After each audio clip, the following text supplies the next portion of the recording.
જરા કલ્પના કરો, એક ભયંકર યુદ્ધ પૂરું થયું છે. 10 વર્ષ સુધી ચાલેલું આ યુદ્ધ. ચારે બાજુ લોહી, પરસેવો અને ખાલી વિનાશ છે. હા, અને એ મહાયુદ્ધ જીત્યા પછી કોઈ પણ થાકેલા યોદ્ધાના મનમાં શું વિચાર આવે? બસ હવે ઘરે જવું છે, પોતાની પત્ની અને પોતાના પુત્ર પાસે. બિલકુલ. અને એ યોદ્ધા દરિયાઈ માર્ગે પોતાના ઘર તરફ નીકળે છે. પણ આ સફર જે વાસ્તવમાં થોડાક અઠવાડિયાઓની જ હોવી જોઈતી હતી ને, તે બીજા 10 વર્ષ ખેંચાઈ જાય છે. સાચી વાત છે. 10 વર્ષ સુધી અજાણ્યા સમુદ્રોમાં ભટકવું, રાક્ષસોનો સામનો કરવો અને ધીમે ધીમે પોતાના બધા જ સાથીઓને ગુમાવી દેવા. અને આ સાંભળીને સીધો જ વિચાર આવે કે અરે, શું આ માત્ર કોઈ અત્યંત ખરાબ નસીબ છે કે પછી આખી માનવજાતને કંઈક મોટો પાઠ ભણાવવા માટેની ભાગ્યની કોઈ રમત? આજે આપણે આ ડીપ ડાઈવમાં બરાબર આ જ વિષય પર ઊંડાણપૂર્વક ચર્ચા કરવાના છીએ. હા, અને આ માટે આપણે હોમરના પ્રખ્યાત મહાકાવ્ય ધ ઓડિસી અને જોઝેફ કેમ્પેલના પુસ્તક ધ હીરો વિથ 1000 ફેસીસ આ બંનેના સંદર્ભ લેવાના છીએ. આપણે એ સમજવાનું છે કે ઓડિસિયસના આ સંઘર્ષની વાર્તા ખરેખર આપણને શું શીખવાડે છે. અને આ યાત્રા આપણી પોતાની માનસિક સફર સાથે કેવી રીતે જોડાયેલી છે ને, તે જોવું બહુ જ રસપ્રદ રહેશે. ખાસ કરીને એ રીતે કે જેથી કોઈ પણ વ્યક્તિ, ભલે ને એ 10મા ધોરણનો વિદ્યાર્થી કેમ ના હોય, એ પણ આસાનીથી સમજી શકે. બરાબર છે. અને આ પ્રશ્નથી જ શરૂઆત કરવી યોગ્ય છે, કારણ કે ધી ઓડિસી માત્ર એક રાજાની વાર્તા નથી જે ટ્રોયના યુદ્ધ પછી પોતાના વતન ઇથાકા પાછો ફરી રહ્યો છે. હા, એટલે કેમ્પબેલના પુસ્તક પ્રમાણે જોઈએ તો દરેક પૌરાણિક કથા ખરેખર એક જ વાર્તા છે, રાઈટ? એક્ઝેક્ટલી. કેમ્પેલ જેને મોનોમિથ કહે છે, એક સાર્વત્રિક કથા. દુનિયાની બધી જ કથાઓના મૂળમાં એક જ પ્રશ્ન છુપાયેલો હોય છે. ઓડિસિયસ માટે એ પ્રશ્ન ભૌગોલિક છે કે હું મારું ઘર ફરીથી કેવી રીતે મેળવી શકીશ. પણ મનોવૈજ્ઞાનિક રીતે આ પ્રશ્ન એ છે કે હું મારું સાચું અસ્તિત્વ કેવી રીતે પામી શકીશ. જુઓ, હું આને છે ને એક આધુનિક વિડીયો ગેમ સાથે સરખાવું છું. ખબર છે ને, ગેમનો એક મુખ્ય ઉદ્દેશ્ય હોય, જેને આપણે મેઇન ક્વેસ્ટ કહીએ. અહીં મેઇન ક્વેસ્ટ એકદમ સ્પષ્ટ છે: ઘરે પહોંચવું. હા, ઘરે જવું એ જ એનું લક્ષ્ય છે. પણ રસ્તામાં જે જાદુઈ ટાપુઓ આવે છે, જે રાક્ષસો સામે લડવાનું આવે છે, તે બધું જાણે કે ગેમની સાઇડ ક્વેસ્ટ્સ છે. એવું લાગે કે આ બધું નાયકનું ધ્યાન ભટકાવવા માટે જ છે. અરે વાહ! આ વિડિયો ગેમવાળું ઉદાહરણ બહુ સરસ છે. અને અહીં સવાલ એ થાય કે શું આ વિક્ષેપો માત્ર કોઈ અકસ્માત છે? એ જ તો. મને પણ એવું જ થાય કે આટલી બધી મુશ્કેલીઓ અચાનક થોડી આવે. ના, પૌરાણિક કથાઓમાં કંઈ જ અકસ્માત નથી હોતું. કેમ્પબેલ આને રોડ ઓફ ટ્રાયલ્સ એટલે કે કસોટીઓનો માર્ગ કહે છે. આ કસોટીઓ નાયકને એ સાબિત કરવા માટે મજબૂર કરે છે કે તે ખરેખર એ ઘર પાછું મેળવવા માટે લાયક છે કે નહીં. ઓહ, અચ્છા. એટલે કોઈ તેની પરીક્ષા લઈ રહ્યું છે. પણ કોણ? ગેમ રમાડનાર ખેલાડીઓ કોણ છે અહીં? ગ્રીક દેવો. ઓડિસિયસનું આખું જીવન દેવોના ક્રોધ અને કૃપા વચ્ચે અટવાયેલું છે. સમુદ્રનો મહાન દેવ પોસાઇડન તેના પર સખત ક્રોધિત છે. હા, કારણ કે ઓડિસિયસે પોસાઇડનના દીકરાને પેલા એક આંખવાળા રાક્ષસ સાયક્લોપ્સને આંધળો કરી દીધો હતો ને. બરાબર. અને બીજી તરફ જ્ઞાન અને યુદ્ધની દેવી એથેના સતત ઓડિસિયસને મદદ કરતી રહે છે. થોભો, મારે અહીં જ એક દલીલ કરવી છે. હું ક્યારની વિચારતી હતી કે જો સમુદ્રનો દેવ પોસાઇડન તોફાનો લાવીને ઓડિસિયસના વહાણને ડૂબાડવાનો પ્રયાસ કરતો હોય અને દેવી એથેના વારંવાર જાદુઈ રીતે આવીને તેને બચાવી લેતી હોય, તો પછી ઓડિસિયસની પોતાની મહેનત શું? સાચું ને? હા, એ જ. શું તે માત્ર દેવોના હાથની એક કઠપૂતળી નથી? મતલબ, જો એથેના તેને રસ્તો બતાવી દે કે જાદુઈ કવચ આપી દે, તો આપણે જેને ફ્રી વિલ કે મુક્ત ઈચ્છા કહીએ છીએ, એ ક્યાં છે? આ તો ગેમમાં કોઈ ચીટ કોડ વાપરવા જેવું જ થયું ને. તેનું પોતાનું ડેસ્ટિની પર કોઈ કંટ્રોલ જ નથી. આ બહુ જ ઊંડી અને મજબૂત દલીલ છે. અને આ જ ભાગ્ય વિરુદ્ધ મુક્ત ઈચ્છાનો જંગ છે, જે આ મહાકાવ્યનો સૌથી જટિલ ભાગ છે. કેમ્પબેલ આ દેવી એથેનાની મદદને સુપરનેચરલ એડ એટલે કે દેવી સહાય કહે છે. એટલે દેવો મદદ કરે છે પણ બધું જ નથી કરી આપતા, એવું કંઈક? એક્ઝેક્ટલી. સમજવાની વાત એ છે કે દેવો માત્ર સંજોગો ઊભા કરે છે, પણ સંકલ્પ અને પીડા તો મનુષ્ય જ ભોગવવી પડે છે. એથેના તેને તોફાનમાં તરવા માટે લાકડાનો ટુકડો આપી શકે છે, પણ એ લાકડાને જીવના જોખમે પકડી રાખવાની તાકાત તો ઓડિસેસની જ છે ને. અરે હા, દેવો વિકલ્પો આપી શકે, પણ પસંદગી તો મનુષ્ય જ કરવાની છે. બિલકુલ. અને આ પસંદગીનું સૌથી મોટું ઉદાહરણ અપ્સરા કેલિપ્સોનો પ્રસંગ છે. કેલિપ્સો ઓડિસેસને પોતાના જાદુઈ ટાપુ પર 7 વર્ષ સુધી પોતાની પાસે રોકી રાખે છે. 7 વર્ષ? આ તો બહુ મોટો સમય કહેવાય. હા, અને જ્યારે ઓડિસેસને ત્યાંથી જવાની તક મળે છે, ત્યારે કેલિપ્સો તેને એવી લાલચ આપે છે જે કોઈ પણ માણસ માટે નકારવી લગભગ અશક્ય છે. અમરત્વ અને કાયમી યુવાની. Oh my God! એટલે ક્યારે મરવાનું જ નહીં? હા, તે કહે છે કે જો તું મારી સાથે અહીં જ રહીશ તો તું ક્યારેય ઘરડો નહીં થાય, ક્યારે મરીશ નહીં. છતાં તમને ખબર છે ઓડિસેસ શું પસંદ કરે છે? મને લાગે છે એણે ઘરે જવાનું જ નક્કી કર્યું હશે. સાવ સાચું. તે પોતાની નશ્વર પત્ની પનલોપ પાસે ઘડદા થઈ રહેલા શરીર સાથે જ પાછા જવાનું પસંદ કરે છે. અમરત્વ ઠુકરાવી દે છે. ઓહ વાહ! એટલે તે દેવતા સમાન બનવાની ઓફર ઠુકરાવીને એક સામાન્ય માણસ તરીકેની પીડા અને છેવટે મૃત્યુને સ્વીકારે છે. આ કોઈ નાની વાત નથી. અને આ જ તેની મુક્ત ઈચ્છા છે. ગ્રીક કથાઓમાં બીજું એક પાત્ર છે, ઓડિપસ, જે પોતાના ભાગ્ય સામે હારી જાય છે કારણ કે તે માની લે છે કે ભાગ્ય જ સર્વોપરી છે. એ પોતે ભાગ્યના હાથની કઠપૂતળી બની જાય છે. પણ ઓડિસિયસ એવું નથી કરતો. તે પોતાના ભાગ્ય સામે લડે છે. હા, કેમ્પબેલ સ્પષ્ટ કહે છે કે ભાગ્યને પોતાની ઈચ્છા શક્તિ કરતાં મોટું માની લેવું એ જ મનુષ્યની સૌથી મોટી નબળાઈ છે. કેલિપ્સોની ઓફર નકારીને ઓડિસિયસ સાબિત કરે છે કે તે મુક્ત છે. સાચી વાત છે. આ ઈચ્છા શક્તિ જ તેને લડવાની પ્રેરણા આપે છે. પણ જુઓ, ખાલી ઈચ્છા શક્તિથી કોઈ તમે વિશાળ રાક્ષસો સામે તો ના જ જીતી શકો. મારો કહેવાનો અર્થ એ છે કે એક સામાન્ય માણસ કોઈ જાદુઈ રાક્ષસને માત્ર શારીરિક તાકાતથી તો ના જ હરાવી શકે ને. બિલકુલ નહીં. અને ત્યાં જ તેની બુદ્ધિ કામ આવે છે. આપણે પેલા સાયક્લોપ્સ પોલીફેમસની જ વાત કરીએ. આ શારીરિક બળ પર બુદ્ધિના વિજયની અદ્ભુત વાર્તા છે. પેલો એક આંખવાળો રાક્ષસ, તેણે ઓડિસિયસના સાથીઓને ગુફામાં પૂરી દીધા હતા, એ જ ને? હા, એ જ. એ રાક્ષસ એટલો વિશાળ હતો કે એક પછી એક સૈનિકોને કાચા જ ખાવા લાગ્યો. હવે શક્તિથી તેને હરાવવો તો અશક્ય જ છે. એટલે અહીં ઓડિસિયસ ફરી પેલી વિડીયો ગેમની ભાષામાં કહું તો એક વલ્નરેબિલિટી એક્સપ્લોઇટ કરે છે, એટલે કે સિસ્ટમની ખામી શોધે છે. એ કઈ રીતે? જુઓ, એક ચતુર હેકર ક્યારેય સિસ્ટમનો દરવાજો તોડવા માટે સીધી તાકાત નથી વાપરતો. તે સિસ્ટમની ખામીઓ શોધી કાઢે છે. મેં વાંચ્યું છે કે ઓડિસિયસ પેલા રાક્ષસને પુષ્કળ દારૂ પીવડાવી દે છે. હા, અને જ્યારે રાક્ષસ નશામાં પૂછે છે કે તારું નામ શું છે, ત્યારે ઓડિસિયસ બહુ જ સ્માર્ટ જવાબ આપે છે. તે કહે છે મારું નામ કોઈ નહીં છે, નોબડી. અરે વાહ! કોઈ નહીં. આ તો બહુ ચાલાક કહેવાય. અને પછી જ્યારે રાક્ષસ ઊંઘી જાય છે, ત્યારે તે રાક્ષસની પેલી એકમાત્ર આંખ ફોડી નાખે છે, રાઈટ? બરાબર. અને આ નોબડી નામનો ફાયદો શું થાય છે ખબર છે? પીડાથી તરફડતો રાક્ષસ બૂમો પાડીને પોતાના બીજા રાક્ષસ મિત્રોને મદદ માટે બોલાવે છે. હા, અને જ્યારે બહારથી પેલા રાક્ષસો પૂછે કે તને કોણ મારી રહ્યું છે, ત્યારે પેલો બૂમ પાડે કે મને કોઈ નહીં મારી રહ્યો છે. આહાહાહા. અને આ સાંભળીને પેલા રાક્ષસો એમ વિચારીને પાછા જતા રહે છે કે ભાઈ જો તને કોઈ જ નથી મારી રહ્યો તો આ ઈશ્વરનો શ્રાપ હશે, આપણે આમાં કંઈ ન કરી શકીએ. આ યુક્તિ ખરેખર અદ્ભુત છે. પણ અહીં એક વાત છે જે મને બહુ ખટકે છે. જ્યારે તેઓ ગુફામાંથી ભાગી છૂટે છે અને વહાણમાં સુરક્ષિત પહોંચી જાય છે, ત્યારે ઓડિસિયસ પોતાની જાત પર કાબૂ રાખી શકતો નથી. હા, તે પાછળ ફરીને બૂમ પાડે છે. હા, તે રાક્ષસને કહે છે કે યાદ રાખજે, તને આંધળો કરનાર ઇથાકાનો રાજા ઓડિસિયસ હતો. આ તો શુદ્ધ અહંકાર થયો ને? તમે બિલકુલ સાચી નસ પકડી છે. આ જ તેનો અહંકાર છે, જેને ગ્રીક ભાષામાં હ્યુબ્રિસ કહેવાય છે. પોતાની ચતુરાઈ પરનો અતિશય ગર્વ. અને મને લાગે છે કે આ અહંકાર જ તેને પછી બહુ ભારે પડે છે. સાચી વાત. કેમ્પેલની થિયરી મુજબ હીરોની યાત્રામાં આ અહંકાર જ સૌથી મોટો દુશ્મન છે. જ્યાં સુધી આ અહંકાર જીવંત છે, ત્યાં સુધી હીરો પોતાના સાચા ઘરે પાછો ફરી શકે નહીં. અને એટલે જ આ અહંકારને તોડવા માટે તેના પ્રવાસનો સૌથી ભયાનક વળાંક આવે છે. પાતાળલોકનો પ્રવાસ, હેડીઝ.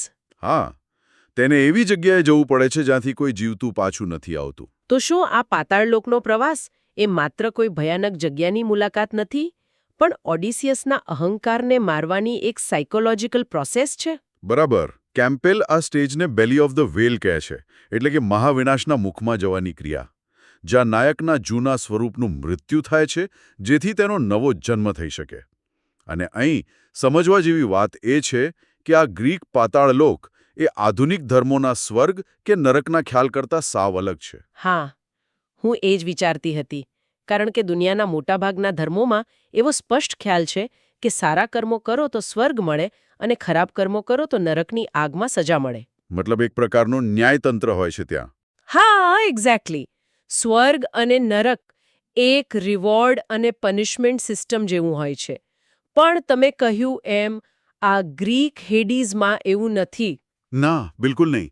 ત્યાં કોઈ પાપ પુણ્યનો હિસાબ નથી થતો, કોઈ ન્યાયતંત્ર નથી. આ એક એવી અંધકારમય જગ્યા છે જ્યાં બધા જ મૃતકો જાય છે. રાજા હોય કે ભિખારી, મહાન યોદ્ધા હોય કે સામાન્ય માણસ, બધાની હાલત એક સરખી જ હોય છે. અરે બાપરે! તો ત્યાં આત્માઓ શું કરે છે? તેઓ માત્ર પડછાયા સ્વરૂપે ભટકે છે. તેમની પાસે કોઈ જ ચેતના કે યાદશક્તિ નથી હોતી. ઓડિસિયસને આ પડછાયાઓ સાથે વાત કરવા માટે પશુઓનું બલિદાન આપીને તેમને લોહી પીવડાવવું પડે છે. લોહી? આ તો બહુ ડરાવનું કહેવાય. હા, કારણ કે લોહી પીધા પછી જ તેમનામાં થોડીવાર માટે યાદશક્તિ પાછી આવે છે. મને યાદ છે, આ જ જગ્યાએ એક અત્યંત ભાવનાત્મક ક્ષણ આવે છે, જ્યારે તે અચાનક પોતાની માતા એન્ટિક્લિયાને ત્યાં જુએ છે. અરે, તેને તો ખબર જ ન હતી કે તેની માતા મૃત્યુ પામી છે. હા, તે 20 વર્ષથી દૂર હતો ને. જ્યારે તે પૂછે છે કે તમારું મૃત્યુ કઈ રીતે થયું, ત્યારે માતા કહે છે કે કોઈ બીમારીથી નહીં, પણ તારી રાહ જોતા જોતા જુરીને મારો જીવ ગયો છે. ઓહ, આ કેટલું દુઃખદ છે. અને મેં સાંભળ્યું છે કે તે પોતાની માતાને ભેટવાનો પ્રયાસ કરે છે, પણ તેના હાથમાં માત્ર ધુમાડો જ આવે છે. હા, કારણ કે તે તો માત્ર એક પડછાયો છે. અને આ ક્ષણ ઓડિસિયસ માટે એક મોટો ફટકો છે. તે ત્યાં પાતાળમાં અકિલિસ જેવા મહાન યોદ્ધાઓને પણ મળે છે. અકિલિસ, જે ટ્રોયના યુદ્ધનો પેલો સૌથી મહાન હીરો હતો, એ જ ને? હા, એ જ. અકિલિસ ઓડિસિયસને કહે છે કે અહીં મરેલાઓના રાજા થવા કરતાં હું પૃથ્વી પર જીવિત રહીને એક ગરીબ મજૂર તરીકે કામ કરવાનું વધુ પસંદ કરીશ. મતલબ આનો સીધો અર્થ એ થયો કે જે કીર્તિ અને ગૌરવ માટે ઓડિસિયસ આટલો બધો અહંકાર ધરાવતો હતો, તેનું અંતે તો કોઈ જ મૂલ્ય નથી. તમે યુદ્ધ જીતી લીધું એ બધું એક બાજુ, પણ પાછળ તમારી માતા તમારી રાહ જોતા મરી ગઈ. બિલકુલ. અહીં તેનો પેલો ગુફાની બહાર રાક્ષસને પોતાનું નામ કહેનારો જે અહંકાર હતો ને, તે સંપૂર્ણપણે તૂટી જાય છે. મૃત્યુનું સામ્રાજ્ય તેને જીવનની સાચી હકીકત બતાવે છે. સાવ સાચી વાત. આ ઈગો ડેથ એટલે કે અહંકારનો નાશ છે. કેમ્બલ કહે છે કે પાતાળમાંથી જે માણસ પાછો ફરે છે તે એ જ માણસ નથી હોતો જે અંદર ગયો હતો. તે અંદરથી પૂરો બદલાઈ ચૂક્યો હોય છે. અને આ જ કારણ છે કે જ્યારે 20 વર્ષ પછી ઓડિસિયસ આખરે પોતાના વતન ઇથાકા પહોંચે છે, ત્યારે તે એક વિજેતા રાજા તરીકે છાતી કાઢીને મહેલનો દરવાજો તોડીને અંદર નથી પ્રવેશતો. ના, કારણ કે પેલો જૂનો અને ઘમંડી રાજા તો પાતાળમાં જ મરી ચૂક્યો છે. હા, હવે જે પાછો ફર્યો છે તેને દેવી એથેના એક સાધારણ વૃદ્ધ ભિક્ષુકનો વેશ ધારણ કરવામાં મદદ કરે છે, અને એ ભિખારી બનીને પોતાના જ મહેલમાં જાય છે. અને આ વેશ બદલવાનું કારણ માત્ર સંતાઈ રહેવાનું નહોતું. તે તેની નવી મનોવૈજ્ઞાનિક સ્થિતિ દર્શાવે છે. તેનો મહેલ એવા ઘમંડી લોકોથી ભરાયેલો છે જેઓ માની ચૂક્યા છે કે ઓડિસિયસ તો હવે મરી ગયો છે. હા, પેલા દાવેદારો જેઓ તેની પત્ની પેનેલોપ સાથે લગ્ન કરવા અને તેની સંપત્તિ હડપવા માટે ત્યાં ધામા નાખીને બેઠા હોય છે. અને વિચારો, જે માણસ એક સમયે રાક્ષસની ગુફામાંથી ભાગ્યા પછી ગુસ્સામાં પોતાનું નામ બૂમ પાડીને બોલ્યો હતો, તે જ માણસ હવે પોતાના જ મહેલમાં એક ભિખારી તરીકે શાંતિથી ઊભો છે. પેલા ઘમંડીઓ તેને ગાળો આપે છે, તેનું અપમાન કરે છે. હા, તેને પર વસ્તુઓ પણ ફેંકે છે, પણ ઓડિસિયસ કોઈ જ પ્રતિક્રિયા આપતો નથી. અરે, મેં તો એવું પણ વાંચ્યું છે કે તેનો વફાદાર કૂતરો આર્ગોસ તેને 20 વર્ષ પછી ઓળખી જાય છે અને પછી તરત જ પોતાના પ્રાણ ત્યાગે છે. છતાં ઓડિસિયસ રડતો નથી, કારણ કે તેને પોતાની ઓળખ છુપાવવાની હોય છે. હા, એ બહુ જ ઇમોશનલ સીન છે. આટલી બધી ધીરજ, આ જ તેની યાત્રાની સાચી કમાણી છે. મતલબ, હવે તેનો અહંકાર પૂરો થઈ ગયો છે. હા, કેમ્બેલની પરિભાષામાં આ માસ્ટર ઓફ ટુ વર્લ્ડ્સની સ્થિતિ છે.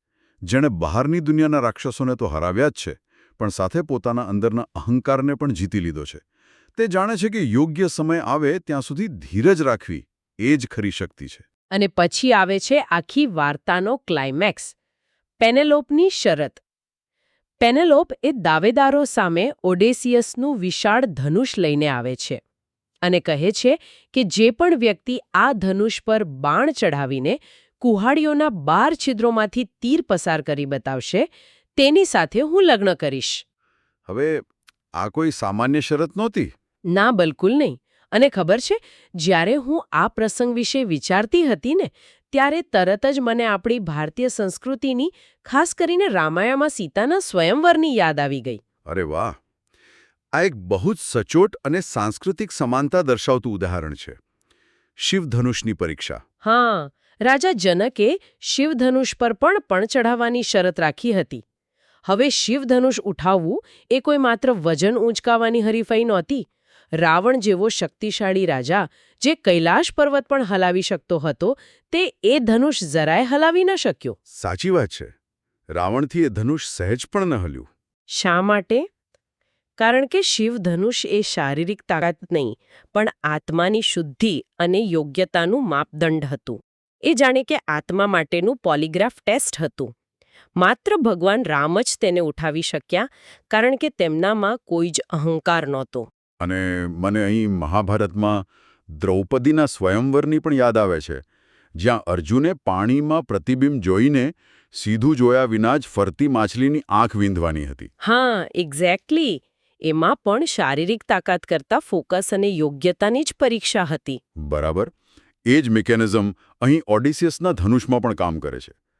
પેલા બધા જ ઘમંડી દાવેદારો એ ધનુષ પર દોરી ચડાવવામાં સાવ નિષ્ફળ જાય છે, કારણ કે તેઓ અહંકારથી ભરેલા છે. હા, તેઓ શારીરિક રીતે ભલે બળવાન હોય, પણ એ ઘર અને તે રાજ્ય ચલાવવા માટે માનસિક રીતે યોગ્ય નથી. અને ત્યારે પેલો ભિક્ષુક આવે છે. હા, અને ભિક્ષુકના વેશમાં રહેલો ઓડિસિયસ કોઈ પણ વધારે પ્રયાસ વિના અત્યંત સરળતાથી એ મહાન ધનુષ ઉપાડે છે અને પેલા 12 કુહાડીઓના કાણામાંથી એક જ વારમાં તીર પસાર કરી દે છે. અને આ દર્શાવે છે કે તેણે હવે પોતાની લાયકાત સાબિત કરી દીધી છે. ત્યાર પછી તે પોતાની સાચી ઓળખ આપે છે અને પોતાના પુત્ર સાથે મળીને એ બધા જ ઘમંડીઓનો ખાત્મો કરે છે. તેણે પોતાનું ઘર આખરે પાછું મેળવી લીધું. વાહ, આ બહુ જ રોમાંચક છે. અને અહીં જોસેફ કેમ્પબેલની મોનોમિથની સાયકલ પૂરી થાય છે, રાઈટ? હા. વાર્તાને અંતે જો આપણે પાછું ફરીને જોઈએ તો સ્પષ્ટ થાય છે કે ઓડિશિયસ ભાગ્યના હાથનું કોઈ રમકડું ન હતો. કેમ્પેલના પુસ્તકમાં એક બહુ જ સરસ વાત છે. તેમણે પ્રખ્યાત લેખિકા મેરી શેલીનું એક અદ્ભુત વાક્ય ટાંક્યું છે. અચ્છા, શું છે એ વાક્ય? મેરી શેલી કહે છે કે માનવીના મનને શાંત કરવા માટે એક સ્થિર ઉદ્દેશ્ય એટલે કે સ્ટેડી પર્પઝ હોવો અત્યંત જરૂરી છે. અને ઓડિસિયસનો એ સ્થિર ઉદ્દેશ તેનું ઘર હતું, તેનું પરિવાર હતો. બિલકુલ. અને એ ઉદ્દેશ્ય પાછળની તેની એકાગ્રતાએ જ તેને દેવોના ક્રોધ, રાક્ષસોના ભય અને કેલિપ્સોની અમરત્વની લાલચમાંથી હેમખેમ બહાર કાઢ્યો. સાવ સાચી વાત છે. આ આખી સફર આપણને વિચારવા મજબૂર કરી દે છે. જો કેમ્પબેલની વાત સાચી હોય અને આપણે બધા જ આપણા જીવનમાં આવી કોઈ પૌરાણિક યાત્રા પર જ હોઈએ, તો શું ઓડેસિયસનું ખરેખર ઘરે પહોંચવું એ માત્ર એક ભૌગોલિક પ્રવાસ હતો? એ જ તો સમજવાનું છે. હા, જરા વિચારો, જો તેણે 10 વર્ષ દરિયામાં ભટકીને પીડા ન સહન કરી હોત, જો તેણે રાક્ષસો સામે લડીને પોતાનો અહંકાર બહાર ન કાઢ્યો હોત, અને સૌથી અગત્યનું, જો તેણે પાતાળ લોકમાં જઈને એ અહંકારનો સંપૂર્ણ નાશ ન કર્યો હોત, તો શું તે ભિખારી બનીને પોતાના જ મહેલમાં આટલું બધું અપમાન સહન કરી શક્યો હોત? ના, બિલકુલ નહીં. 20 વર્ષની આ આકરી કસોટીઓએ તેને માત્ર બદલ્યો જ નથી, તેણે તેને એવો વ્યક્તિ બનાવ્યો છે જે હવે એ ઘર, એ પરિવાર અને એ રાજ્યને ચલાવવા માટે ખરા અર્થમાં લાયક છે. અને અહીં મને વિચાર આવે છે કે કદાચ આપણી સફરનો સાચો મુકામ કોઈ ભૌતિક જગ્યા નથી હોતી. તો પછી શું હોય છે? મુકામ એ છે કે એ યાત્રા અને સંઘર્ષ દરમિયાન આપણે અંદરથી પોતે શું બનીએ છીએ, આપણું ઘડતર કેવી રીતે થાય છે. બહુ જ સુંદર વિચાર, ખરેખર. બસ, તો આવા જ કોઈ ગહન અને વિચારતા કરી મૂકે તેવા રસપ્રદ વિષય સાથે આપણે આ ડીપ ડાઇવમાં ફરીથી મળીશું. ત્યાં સુધી તમારી પોતાની સફરમાં તમારો સ્થિર ઉદ્દેશ્ય શોધતા રહેજો.